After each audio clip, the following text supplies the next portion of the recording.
কতটা স্পঞ্জি নরম হয়েছে দেখুন, দেখেছেন? একেবারে নরম। কত সুন্দর লাগছে দেখুন চিলি গার্লিক পটেটো। মনে হচ্ছে শুধু মুখেই খেয়ে নেব। আর দেখতেও কিন্তু দারুণ লাগছে। আর এই রেসিপিটা তো বাচ্চাদের খুব লোভনীয় রেসিপি। পুরো ভিডিওটা আপনারা দেখতে থাকুন। ওপরে একটু ধনেপাতা কুচি আর একটু সাদা তিল আমি ছড়িয়ে দেব, দেখতে দারুণ লাগবে। যারা ফেসবুক থেকে দেখছেন তারা পেজটি ফলো করে দিবেন, আর যারা ইউটিউব থেকে দেখছেন তারা চ্যানেলটি সাবস্ক্রাইব করে পাশের বেল আইকনটি প্রেস করে দিবেন।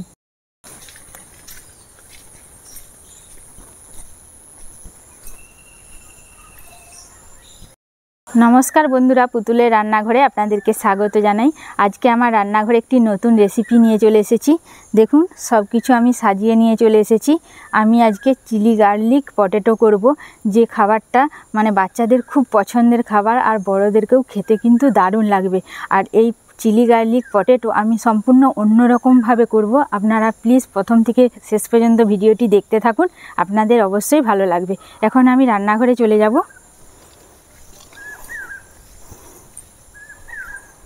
বাচ্চারা অনেক দিন ধরেই বায়না করছে যে এই বিকেলবেলায় টিফিনের সাথে এই রেসিপিটা খাবে। সেই জন্য আজকে আমি বিকেলবেলায় সব কিছু সাজিয়ে নিয়ে, যাতে খুব তাড়াতাড়িভাবে বাচ্চাদেরকে এই খাবারটা করে দিতে পারি, সব কিছু সাজিয়ে নিয়ে চলে এসেছি। চিলি গার্লিক পটেটো করার জন্য আমি কি নিয়েছি আপনারা দেখুন। মিডিয়াম সাইজের আমি 6টা আলু আগের থেকে সেদ্ধ করে নিয়েছিলাম। সেদ্ধ করা আলু, পেঁয়াজ কুচি দেখুন এভাবে ছোট ছোট করে কেটে নিয়েছি। টমেটো কুচি, রসুন কুচি, ধনেপাতা কুচি, আদা কুচি, কাঁচা লঙ্কা কুচি, এভাবে সমস্ত কিন্তু ছোট ছোটোভাবে কুচিয়ে নিতে হবে। এবারে সেদ্ধ করা আলুটা আমি গ্রেট করে নেব। আলুটা গ্রেট করে নিলে কি হয়, মানে ঢেলা ঢেলা ভাবটা থাকবে না, ওই জন্য আমি আলুটা গ্রেট করে নিচ্ছি।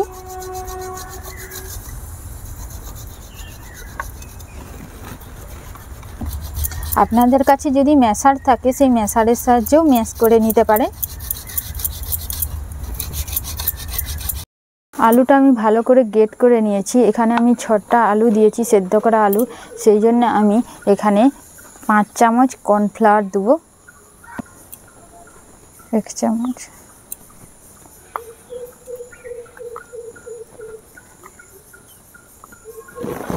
কর্নফ্লাওয়ার কিন্তু দিতেই হবে। ঝাল লঙ্কার গুঁড়ো 1/2 চামচ দিয়ে দেব।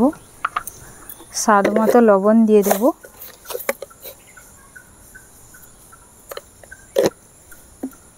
হাতে করে আমি ভালো করে মাখিয়ে নেব। এখানে কোনো কিন্তু জল ব্যবহার করব না।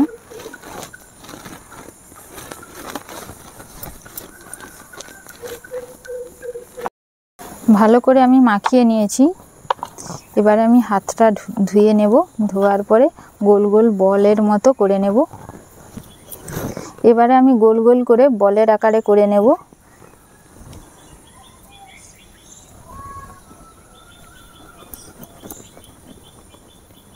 ঠিক এরকম সাইজের করে নেব।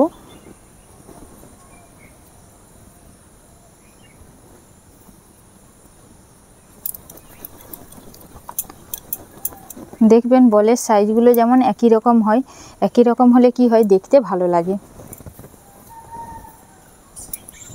এইভাবে আমি সমস্ত বল করে নেব।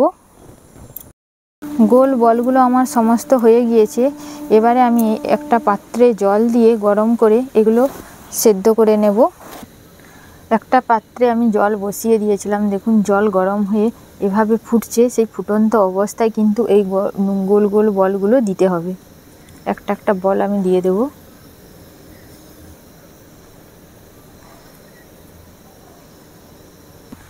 দু থেকে 3 মিনিট ভালো করে ফুটিয়ে সেদ্ধ করে নিতে হবে।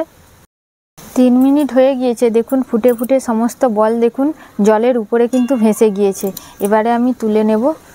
সেদ্ধ করার সময় কিন্তু ঢাকা দেওয়ার দরকার নেই, 3 মিনিট হলেই তুলে নেবেন, দেখবেন হয়ে গিয়েছে। এবারে এগুলোকে আমি ঠান্ডা জলে আরও দিয়ে দেব।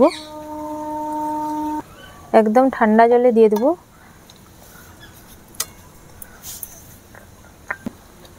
1 থেকে 2 মিনিট হওয়ার পরে ঠান্ডা জল থেকে এবারে আমি তুলে নিচ্ছি।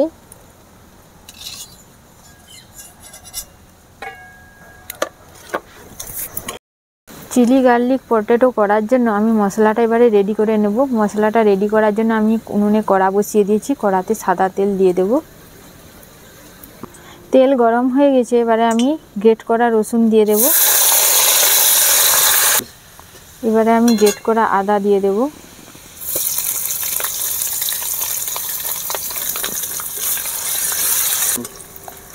আদা রসুন দেখুন এইভাবে লাল করে ভাজা হয়ে গিয়েছে। এবারে আমি পেঁয়াজ কুচি দিয়ে দেব, লঙ্কা কুচি,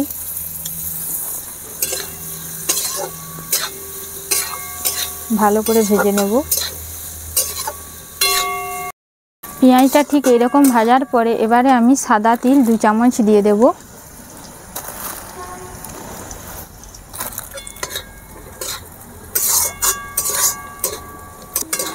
এবারে আমি টমেটো কুচি দিয়ে দেব। কাশ্মীরি লঙ্কা গুঁড়ো 1 চামচ দিয়ে দেব। গুঁড়ো করে রাখা চিনি আমি 1 চামচ দিয়ে দেব। সামান্য পরিমাণে লবণ দেব। ভালো করে আমি ভেজে নেব। দেখুন মশলা বেশ সুন্দরভাবে ভাজা হয়ে গিয়েছে। এবারে আমি সোয়া সস 1 চামচ দিয়ে দেব।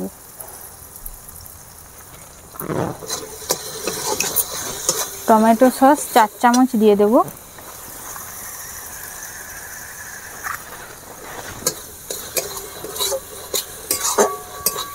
ভালো করে এভাবে নেড়ে নিতে হবে যাতে মশলার সাথে সমস্ত সস কিন্তু এভাবে ঢুকে যায়।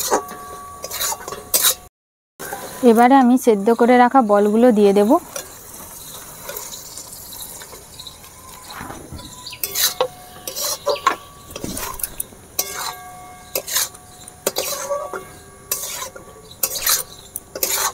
এভাবে 1 থেকে 2 মিনিট ভালো করে নেড়ে নিতে হবে সমস্ত সস মশলার সাথে, যেমন বলগুলো মানে ভেতর পর্যন্ত ঢুকে যায় বলগুলোর।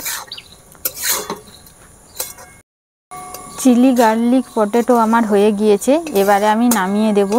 দেখুন দেখতে কেমন লাগছে, দারুণ লাগছে। আর এই রেসিপিটা তো বাচ্চাদের মানে খুব দারুণ লাগে। আমি উপরে ধনেপাতা কুচি আর সাদা তিল ছড়িয়ে দিচ্ছি। দেখুন দেখতে কিন্তু দারুণ লাগছে, খেতেও কিন্তু দারুণ হবে। বাচ্চাদের এই রেসিপিটা খেতে কিন্তু দারুণ লাগে, আর বড়রাও খাবেন, খেতে দারুণ লাগবে। আপনারা তো পুরো ভিডিওটি দেখলেন, নিশ্চয়ই ভালোই লেগেছে। যদি ভালো লাগে একটি লাইক শেয়ার করে পাশে থাকবেন। আজকের মতো ভিডিওটি এখানেই শেষ করছি। নমস্কার, সবাই সুস্থ থাকবেন, ভালো থাকবেন।